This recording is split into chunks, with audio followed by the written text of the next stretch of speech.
সুমন আজকে মালটা খায় সেই লাগতেছে। ও ভাই আপনি কথাটা একেবারে খাঁটি কথা কইছেন। আরে সুমন তুই যে মালটা খাইতেছিস টুবিটা একটু খুলে লস না। আরে ভাই আপনি তো কথাটা ঠিকই কইছেন। সুমন ভাই, রমজান ভাই আপনাদের জন্য চিপস আনছি, নেন।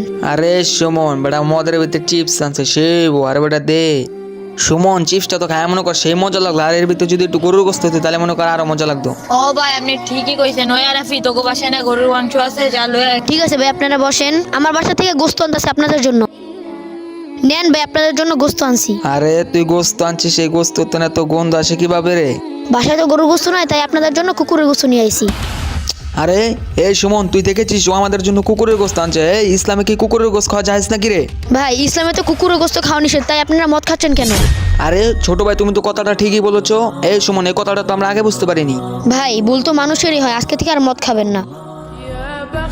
ভিডিওটি ভালো লাগলে চ্যানেলটি সাবস্ক্রাইব করুন।